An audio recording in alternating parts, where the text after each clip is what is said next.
بسم اللہ الرحمن الرحیم 8 کلاس السلام علیکم۔ آج ہمارا اردو کا 14 لیکچر ہے۔ آج ہم نے اپنے نظم ریل کا سفر شروع کرنا ہے۔ ریل کا سفر، اس کے ٹائٹل سے تھوڑا آئیڈیا ہو گیا ہوگا کہ اس میں کچھ ٹرین کے بارے میں شاعر کہہ رہا ہے۔ یہ مزاحیہ ادب ہے، یعنی جس کو پڑھ کر ہمیں ہنسی آتی ہے۔ یہ بھی ہماری شاعری کا ایک بہت امپورٹنٹ حصہ ہوتا ہے۔ میں نے آپ کو حمد کے تعارف میں بتایا تھا کہ نظم کے لیے کوئی بھی موضوع آپ لے سکتے ہیں۔ وہ کرنٹ افیئرس پر ہو سکتا ہے، وہ کسی چیز پر ہو سکتا ہے، وہ کسی پرسنالٹی پر ہو سکتا ہے۔ تو چونکہ یہ مزاحیہ شاعری ہے، اس میں شاعر نے ریل کے سفر کو موضوع بنایا ہے کہ اگر ہم ریلوے جرنی پہ جاتے ہیں تو کیا ہم اسے انجوائے کرتے ہیں، یا بعد میں جب اسے یاد کرتے ہیں تو ہنسی آتی ہے، اور اس وقت جو ہے وہ ہم بڑی مشکل میں پھنسے ہوتے ہیں۔ یہ سب چیزیں ہم آگے دیکھیں گے۔ حسب روایت پہلے ہم اپنے مشکل الفاظ کے معنی جانتے ہیں۔ عبث، بے فائدہ۔ مردم شماری، انسانوں کی گنتی۔ گنجائش، سمائی، یعنی اگر آپ کے پاس کوئی چیز ہے اور اس کے اندر آپ دوسری چیز کو کتنی مقدار میں ڈال سکتے ہیں، وہ اس کی گنجائش کہلاتا ہے۔ للکارنا، مقابلے کے لیے بلانا۔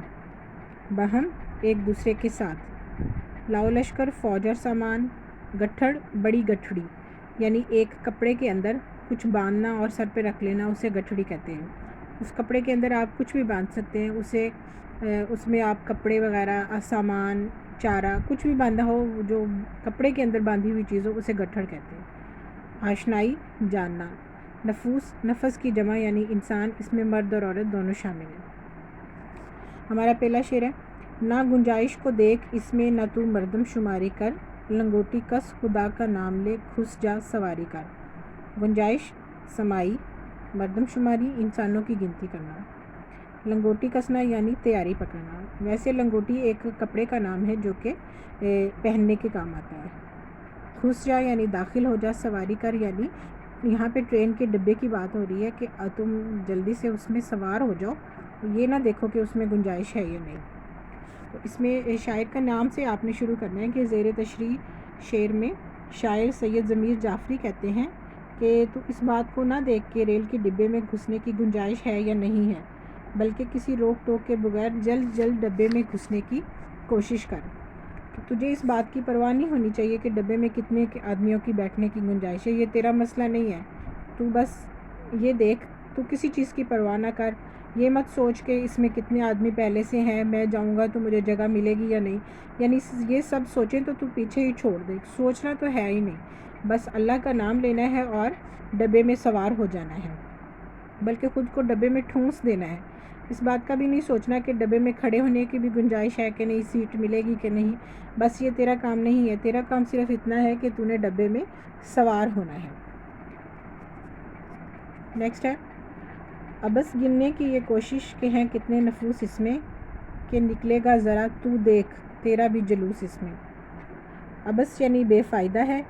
نفوس میں نے آپ کو پہلے بتا دیا کہ نفس کی جمع ہے، یعنی مرد اور عورت، یہاں پر ہم مسافر سے مراد لیں گے۔ اور تیرا بھی جلوس یعنی تیری حالت بھی سیم ویسی ہی ہو جائے گی، بری ہو جائے گی۔ ٹھیک ہے، شاعر کہتا ہے تیرے لیے لوگوں کو گننے کی گنجائش کرنا، کوشش کرنا بے فائدہ ہے۔ گاڑی سے میں پہلے کتنے لوگ سوار ہیں، اب اگلے اسٹیشن پہ کتنے اتریں گے، کتنے سوار ہوں گے، یہ سوچنا تیرا کام نہیں ہے۔ بس تم یہ یاد رکھو کہ جس طرح گاڑی کا ڈبہ لوگوں سے کھچا کھچ بھرا ہے اور لوگ حبس اور گرمی کی بدولت شور و گل کر رہے ہیں، اسی طرح عنقریب تیرا بھی جلوس نکلے گا اور تو بھی ان لوگوں کی طرح واویلا کرے گا۔ گاڑی کے ڈبے میں جب ایسی حالت ہوتی ہے تو جب کوئی نیا سوار اس میں ہوتا ہے، نفس یا کوئی مسافر، تو پہلے سے بیٹھے ہوئے لوگ اس کو کہتے ہیں بھائی اترو اترو، تم کسی اور ڈبے میں جاؤ، یہاں پہ جگہ نہیں ہے۔ اور جب وہ سوار ہو جاتا ہے پھر اگلے اسٹیشن پر وہ بھی ان لوگوں کے ساتھ مل جاتا ہے اور نئے آنے والے کو یہ کہنا شروع کر دیتا ہے۔ تو اس طرح یہاں پہ مراد اس سے ہے کہ تیرا بھی جلوس یعنی تیری بھی حالت ان جیسی ہی ہو جائے گی جو پہلے سے اندر موجود ہیں۔ وہ کھڑکی سے کسی نے مورچہ بندوں کو للکارا، پھر اپنے سر کا گٹھڑ دوسروں کے سر پہ دے مارا۔ مورچہ بندوں ایسے لوگ جو مورچوں میں پھنسے بیٹھے ہوتے ہیں، مراد للکارنا مراد پکارنا، گٹھڑ یعنی بڑی گٹھڑی۔ زیر تشریح شعر میں شاعر سید ضمیر جعفری کہتے ہیں کہ ادھر دیکھو کسی نے ان لوگوں کو آواز دی ہے جو مورچوں میں بیٹھنے والے انداز میں اندر پھنسے بیٹھے ہیں۔ مورچہ میں نے آپ کو شاید پچھلی کلاسوں میں بتایا ہوگا، جب میں نے اسلامیات کے کسی ایک لیکچر میں نے آپ کو بتایا تھا۔ مورچہ زمین کو کھود کر اس کے اندر جانے کا راستے کی سیڑھیاں ہوتی ہیں، اور وہ تقریباً 6 سے 7 فٹ گڑھا کھودا جاتا ہے۔ اس میں سپاہی یا فوجی کھڑے ہوتے ہیں، اور وہ اس لیے اندر زمین کے اندر کھودا جاتا ہے، اور صرف وہ تھوڑا سا سر باہر نکال کر ادھر اپنے دشمن کی طرف دیکھ لیتے ہیں، اور وہ اس لیے کھودا جاتا ہے تاکہ دشمن ہمیں نہ دیکھ سکے۔ ٹھیک ہے، تو یہاں پہ وہ کہہ رہا ہے کہ ایسے لگتا ہے کہ جیسے کسی نے ان لوگوں کو آواز دے دی ہے جو کہ مورچے میں پھنسے بیٹھے ہیں، اور انہیں سر اٹھانے کی بھی جرت نہیں ہے۔ وہ یوں دب کے بیٹھے ہیں جیسے کوئی ان دشمنوں سے بچ کر مورچے میں جا گھسا ہو، اور ادھر ادھر دیکھو، افراتفری میں کسی مسافر نے اپنے سر کا گٹھا ڈبے میں پھینکا ہے، لیکن وہ ڈبے کی سطح پر گرنے کی بجائے کسی کے سر پہ جا پڑا، اور اس طرح مسافر بیچارے کو چوٹ سی لگ گئی ہے۔ یعنی پہلے شعر میں تو مورچہ بندی والا حالات ہے کہ جیسے مورچے میں لوگ بیٹھے ہوئے ہیں، اور وہ بیچارے سر نہیں اٹھا سکتے کہ کہیں دشمن نہ دیکھ لے اور حملہ نہ کر دے، اپنی جان سے نہ جائیں۔ اور دوسرے مصرے میں اس نے کہا ہے کہ جو ایک آدمی جو مسافر جو سوار ہو رہا تھا، اس نے پہلے اپنا وزن یا جو بھی اس نے اپنا سامان رکھنا تھا، پھر ہی ظاہری بات ہے سوار ہونا تھا، تو وہ اس نے اس قدر زور سے آؤ دیکھا نہ تاؤ، ادھر ادھر کے کسی کو چوٹ لگ رہی ہے یا کسی کے اوپر گر رہا ہے، اس نے اندر پھینکنے کی ہے تاکہ میں جلدی سے سوار ہو جاؤں، اور کیا اس کا نتیجہ نکلا ہے کہ وہ کسی کے سر پر لگ گیا ہے، اور وہ اب اس بات پر ذرا بھی شرمندہ نہیں ہے کہ اسے معافی تلافی کروں، بس اسے سوار ہونے کی جلدی ہے۔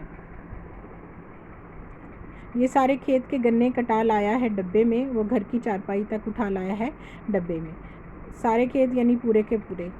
اب یہاں پہ شاعر جو ہے وہ کسی ایک دوسرے مسافر کی بات کر رہا ہے، جو کہ یقیناً کسی گاؤں سے شہر کی طرف جا رہا ہے، اور اپنی طرف سے شہر کے دوستوں یا رشتہ داروں کے لیے جو ہے وہ اپنی طرف سے گاؤں کی سوغات جو ہے وہ گنے لے کے جا رہا ہے ساتھ۔ تو کہہ رہا ہے شاعر سید ضمیر جعفری کہ اس مسافر کو دیکھو، اپنے کھیت کے سارے گنے کٹوا کر اپنے ساتھ ڈبے میں لے آیا ہے، اور ذرا اس مسافر کو دیکھو جو اپنے گھر کی چارپائی تک لے کر آ گیا ہے۔ دراصل وہ کہہ رہے ہیں کہ یہ ان سادہ لو مسافروں پر طنز ہے جو ریل میں سفر کرتے وقت گھر کی آدھی سے زیادہ چیزیں جو ہیں وہ سفر میں اپنے ساتھ لے آتے ہیں۔